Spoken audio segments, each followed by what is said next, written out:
What's up mga idol? President Bongbong Marcos, may sinabi kay Scottie at JB. Pero bago mo sana ipagpatuloy ang panonood mo, ay huwag mong kalimutan na mag-subscribe bilang suporta sa aking YouTube channel. Maraming salamat idol. Maraming mga fans ang nagtatanong kung paano paghahatian ng mga Gilas players ang bonus na matatanggap nila. Dahil ayon sa batas ay makakatanggap ng 3 million pesos na incentives ang mga nanalo ng gintong medalya. Pero dahil 12 ang nasa lineup ng Gilas, nakalagay sa batas na 25% ng 3 million ang makukuha ng kada players, ibig sabihin lang niyan ay makakatanggap ng tig 750,000 pesos ang mga players ng Gilas. Samantala, maliban pa nga sa bonus na yan, magbibigay rin daw ng karagdagang malaking bonus si Boss RSA at pati na rin si Boss Manny V. Pangilinan. Malaking bonus nga daw ang ibibigay nila dahil malaking karangalan ang nabigay ng Gilas.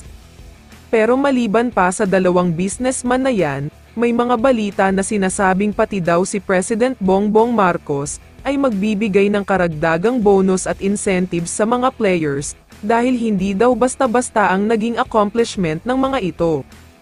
Ayon sa mga post sa social media, may mga sinabi nga itong si President Bongbong hindi lang sa Gilas, kundi pati na rin sa dalawang main player ng mga ito na si PBA MVP Scottie Thompson at naturalized player na si Justin Brownlee.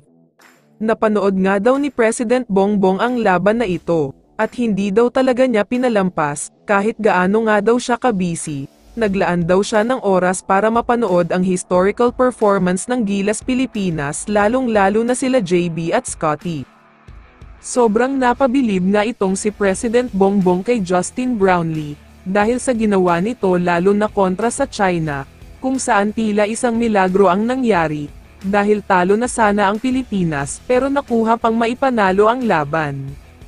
Hindi nga daw nagkamali ang SBP na gawin siyang naturalized player.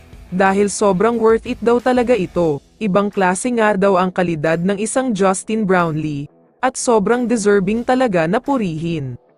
Isa pa sa pinuri niya ay itong si Scottie Thompson. Kung hindi ako nagkakamali ay fan din si President Bongbong Marcos ng larong basketball, kaya sobrang na-appreciate daw niya ang mga hustle plays na ginawa nitong si Scottie. Kung wala nga daw ang energy ni Scottie sa tournament na ito, baka hindi posible na makapag-uwi ng ginto ang Pilipinas, kaya sobrang deserving rin si Scottie na batiin at purihin dahil sa ambag at contributions niya para sa Gilas.